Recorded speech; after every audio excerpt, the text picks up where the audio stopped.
Hello everyone, আসসালামু আলাইকুম। সবাই কেমন আছেন? আশা করি ভালো আছেন। সবাইকে স্বাগতম আমার মিনি ব্লগে।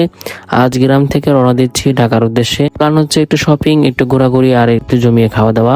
গ্রামের শান্ত পরিবেশ থেকে ঢাকার ব্যস্ত শহর পর্যন্ত পুরো জার্নিটাই আজ আপনাদের সাথে শেয়ার করব। তো চলেন শুরু করা যাক আজকের সুন্দর একটি দিন। তো আমরা বের হয়ে গেছি দুপুর 2টার দিকে। গ্রামের এই শান্ত পরিবেশটা ছেড়ে ঢাকার জ্যামে ঢুকতে মনে চাচ্ছিল না, কিন্তু কি আর করার, শপিং আর ঘোরাঘুরি ডাক যেহেতু এসেছে, তাকে আর মিস করা যায়? এই রাস্তা দিয়ে গেলেই কেন জানি ভ্রমণের ফিলটা অন্যরকম লাগে। চারপাশে সবুজ, হালকা বাতাস আর পাশে নদী, বড় ব্রিজ। মনে হচ্ছিল আজকের দিনটা অনেক সুন্দর কিছু নিয়ে আসবে। আর এভাবেই গ্রামের শান্ত পরিবেশ ছেড়ে ঢুকে গেলাম ঢাকার ব্যস্ত শহরে। ওভারব্রিজের উপর দাঁড়িয়ে নিচের গাড়িগুলো দেখতে আলাদা একটা ফিল আসে। মনে হচ্ছিল আজকের ব্লগটা ধীরে ধীরে সিনেমাটিক হয়ে উঠতেছে। ঢাকার বাসে সিট পাওয়া মানে লটারি জেতার মতো ব্যাপার। কিন্তু যাই হোক, সামহাও উঠে পড়লাম।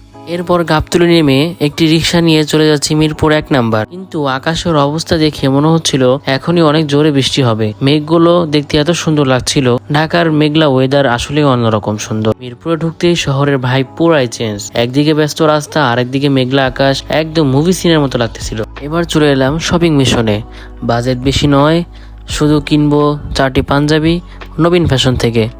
তো চলে গেলাম নবীন ফ্যাশনে, কিছু পাঞ্জাবি কেনাকাটা করে বের হয়ে গেলাম এখন মিরপুর 10 নম্বরের উদ্দেশ্যে। রাস্তায় এত জোরে বৃষ্টি হচ্ছিল যে যাওয়া সম্ভব হচ্ছিল না, তাই কিছুক্ষণ অপেক্ষা করলাম। পর বৃষ্টি কমার পর চলে আসলাম মিরপুর 10 নম্বর মেট্রো রেলে। টিকিট কেটে নিলাম, নিয়ে এখন চলে যাচ্ছি মেট্রো রেলে।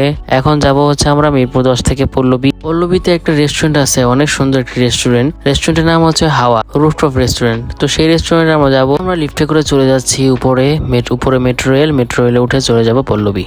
তো আমরা এখন মেট্রো রেলে উঠে পড়েছি, কিন্তু মেট্রো রেলে জানলা দিয়ে ভেজা ঢাকা শহরটা এত সুন্দর লাগছিল যা বলার বাহিরে। তো ফাইনালি আমরা পৌঁছে গেলাম হাওয়া রুফটপ রেস্টুরেন্টে। জায়গাটা একদম শান্ত আর অ্যাস্থেটিক। উপরে থেকে ঢাকা শহরটাকে অনেক সুন্দর মতো দেখা যায়। রেস্টুরেন্টের ছোট ছোট ডেকোরেশন গুলো অনেস্টলি অনেক সুন্দর ছিল, একদম চিল এবং পিসফুল একটি ভাইব। এরপর রাত হয়ে গেল।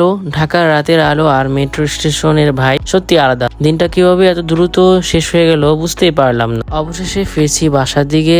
সারাদিনের ক্লান্তি থাকলেও আজকের মেমোরিজ গুলো একদম ওয়ার্থিট ছিল। মেঘলা আকাশ, বৃষ্টি, মেট্রো রাইড আর রুফটপ ডিনার। দিনটি সত্যি স্পেশাল হয়ে থাকবে। তো এই ছিল আজকের মিনি ব্লগ। ভিডিওটি ভালো লাগলে একটি লাইক দিয়ে দিও, আর এরকম মিনি ব্লগ দেখতে আমার চ্যানেলটিকে সাবস্ক্রাইব করে পাশে থাকো। আবার দেখা হবে নতুন কোনো ভিডিওতে। আল্লাহ হাফেজ, আসসালামু আলাইকুম।